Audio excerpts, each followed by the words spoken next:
Hello दोस्तों, आज हम बात करेंगे पलपोटमी के बारे में।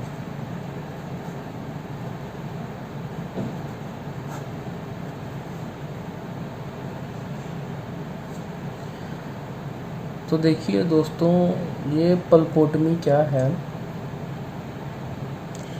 इसको नाम से हम देखते हैं, इसको काटते हैं। ये पल्प है और ये ओटमी है, मतलब हम पल्प का कुछ पार्ट रिमूव कर रहे हैं। ठीक है जी। अगर यहाँ पे एक्टमी होता, पल्प एक्टमी होता, तो मतलब हम कंप्लीटली पल्प रिमूव कर रहे हैं, कंप्लीट। ठीक है जी। अच्छा, तो पलपोटमी है क्या? ये देखिए, जैसे ये हमारा दांत है, ठीक है, और ये उसकी रूट है और ये इसका पल्प है।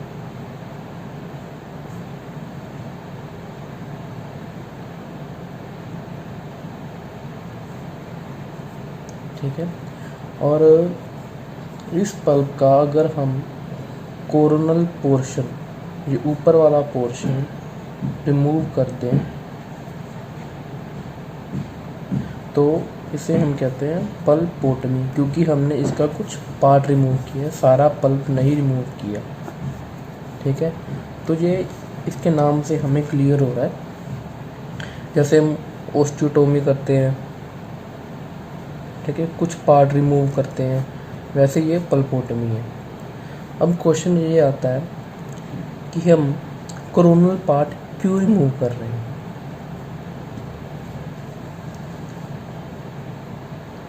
कोरोनल पार्ट हम इसका क्यों रिमूव कर रहे हैं? सपोज अगर कोई इन्फेक्शन है, यहाँ पे केरीस है, कीड़ा लगा हुआ है, ठीक है, और ये कीड़ा सिर्फ ऊपर वाले पार्ट तक ही सीमित है, यहाँ पल्प तक ही है, यहाँ रूट तक नहीं गया, और ना ही यहाँ पर कोई इन्फेक्शन है अपाइकल एरिया पे, सिर्फ जो।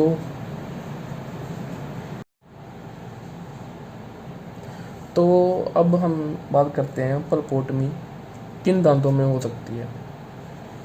तो ये पहला, जो हमारा अगर दांत वाइटल है, और एक जो हमारा दांत नॉन वाइटल है। ठीक है जी। वाइटल मतलब हमारा दांत का जो पल्प है वो ठीक है, ख़राब नहीं है, और नॉन वाइटल में हमारा जो पल्प है वो नेक्रोज्ड है, डिस्ट्रॉयड है फुल। अब वाइटल जो पलपोटमी होती है वो हम 3 तरह की होती है। वाइटल पलपोटमी सबसे पहले डी वाइटलाइजेशन पलपोटमी, ठीक है जी। एक में प्रेजर्वेशन पलपोटमी, और एक होती है रीजेनरेशन पलपोटमी। अच्छा, तो ये है क्या? फर्स्ट इसकी बात करेंगे, डीवाइटलाइजेशन पलपोटमी। नाम से क्लियर हो रहा है, हमारा दांत वाइटल है, पर हम क्या कर रहे हैं कि इसका जो कोरोनल पार्ट है उस सारे को हम डीवाइटलाइज कर रहे हैं, मतलब उस सारे को हम ख़त्म कर रहे हैं, डेड कर रहे हैं। ठीक है। अब आपको याद होगा कि जो डीवाइटलाइज करने के लिए हमारे पास एजेंट होता है फॉर्मोक्रिसोल।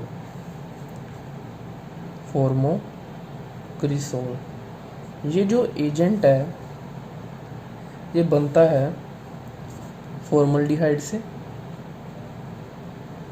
क्रिसोल से, और ग्लिसरीन से, एंड वाटर।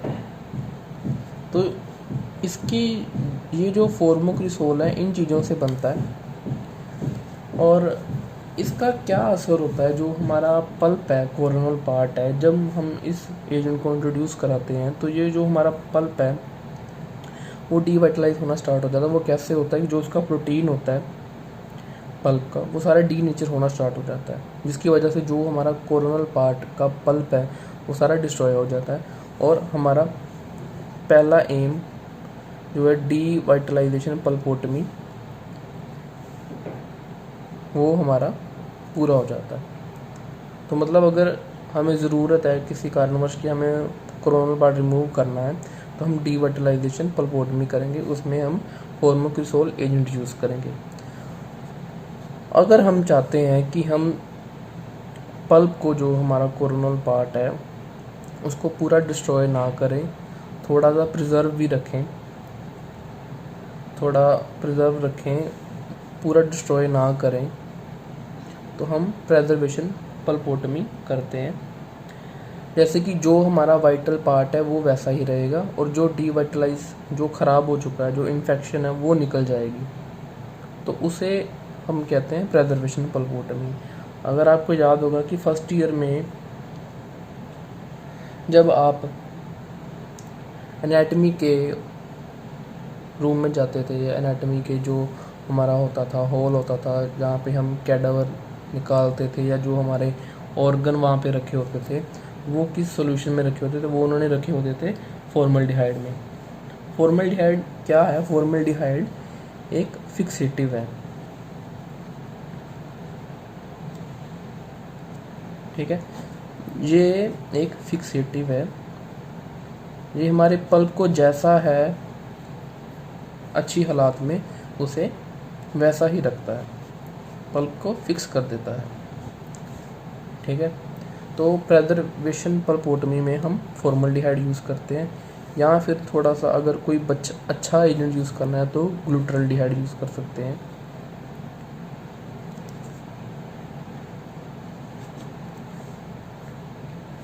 ठीक है। और लास्ट में आता है हमारा रीजनरेटिव पल्पोटमी। सपोज किसी वजह के कारण हमारा जो कोरोनल पार्ट है ख़राब हो गया सारा, और हम चाहते हैं कि थोड़ा थोड़ा जो हमारा ये कोरोनल पार्ट है और ये जो हमारी रूट है, इसके बीच में डेंटिन का ब्रिज बन जाए। ये कोरोनल पार्ट और ये रूट पल्प, ठीक है, कोरोनल और ये रूट, और हम चाहते हैं कि अगर इसमें डेंटिनल ब्रिज बन जाए ताकि जो हम रूट वाले पल्प को प्रिजर्व कर सकें, तो हम उस हालात में हम करते हैं रीजनरेटिव पल्पोटमी। आप सभी ने सुना होगा कि रीजनरेशन के लिए हम 2 एजेंट यूज़ करते हैं जो कॉमन होते हैं, कैल्शियम हाइड्रोक्साइड और MTA।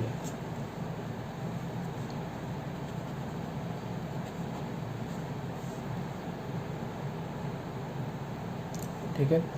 अब बात करते हैं, अगर हमारा दांत नॉन वाइटल है, इसके अंदर पल्प नहीं बचा, मतलब पल्प डेड है, बट रेयरली हम नॉन वाइटल टूथ में पल्पोटमी करते हैं, क्योंकि अगर पल्प ही डेड हो गया तो पल्पोटमी का क्या फ़ायदा? पूरा पल्प ही निकाल दो। उसमें हम करते हैं फिर पल्पेक्टमी।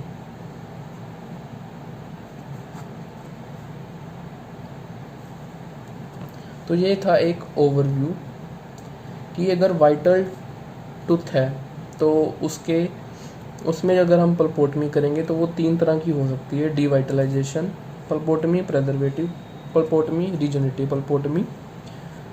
डीवाइटलाइज करने के लिए हमारे पास एजेंट है फॉर्मोक्रिसोल, प्रिजर्व करने के लिए हमारे पास एजेंट है फॉर्मल्डिहाइड या ग्लूटरल्डिहाइड, और रीजनरेट करने के लिए हमारे पास 2 एजेंट हैं, कैल्शियम हाइड्रोक्साइड और MTA।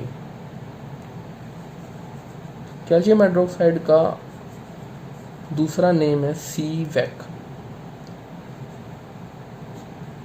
एजेंट या CVEC पल्पोटमी।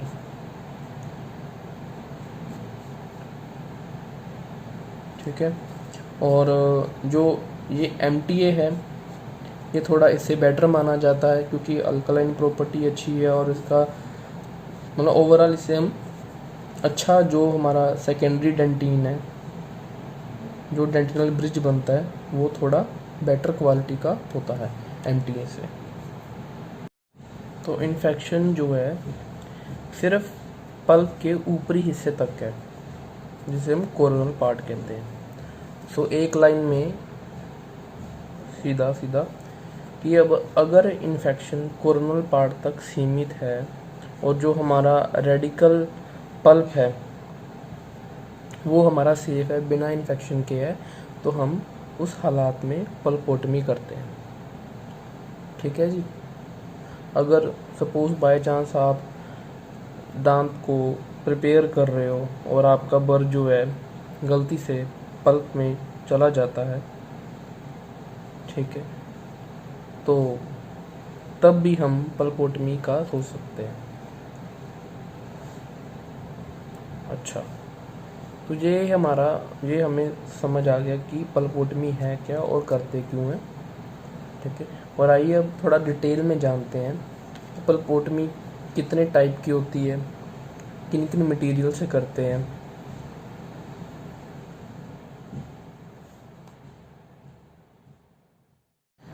अब हम बात कर लेते हैं स्टेप की, ये पल्पोटमी करनी कैसे है।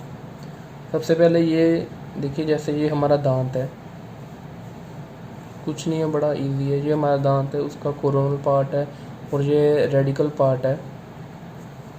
ठीक है, तो क्या करेंगे, हम अपना बर लेंगे, ऊपर वाला हिस्सा रिमूव करेंगे।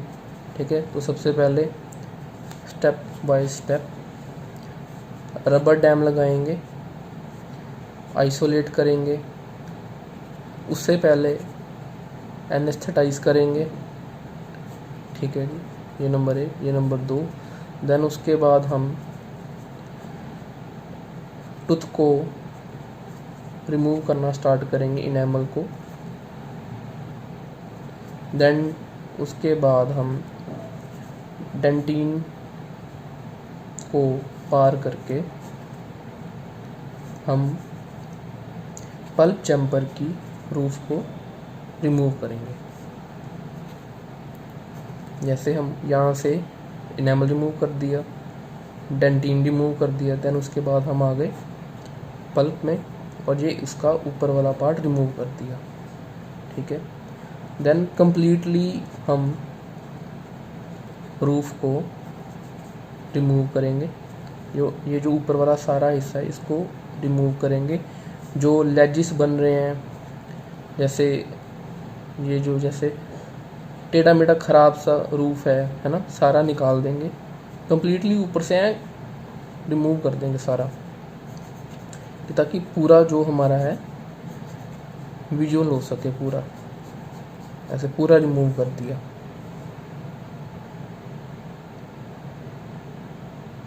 देन उसके बाद इसको सेलाइन से क्लीन करेंगे,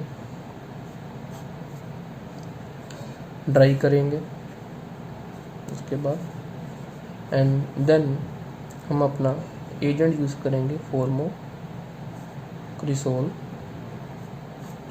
कॉटन पैलेट में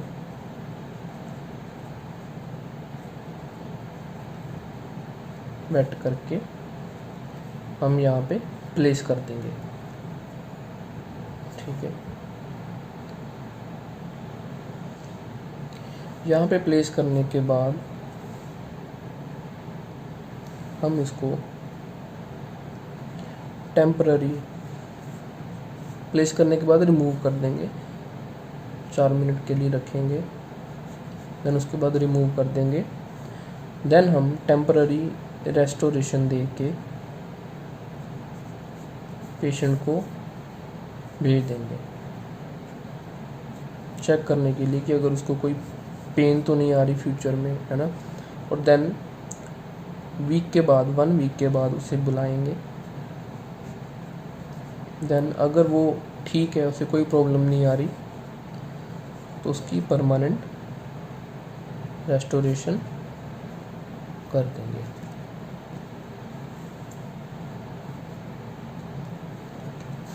तो ये सारा स्टेप है। अलग अलग एजेंट के साथ थोड़ा थोड़ा मॉडिफाई हो जाता है, पर मेन यही रहता है, साफ़ करना है, डीरूफिंग करनी है, एंड एजेंट अप्लाई करना है, देन टेम्पररी रेस्टोरेशन करनी है, एंड देन एंड में परमानेंट रेस्टोरेशन करनी है। तो ये सारा हमारा पल्पोटमी था। तो तो थैंक यू गाइस। अगर आपको ये हमारा एफ़र्ट अच्छे लग रहे हैं, आपको हमारे ये एफ़र्ट अच्छे लग रहे हैं, आपको कुछ वैल्यू ऐड हो रही है, तो प्लीज़ लाइक, सब्सक्राइब, शेयर ज़रूर करें। And thank you, bye bye.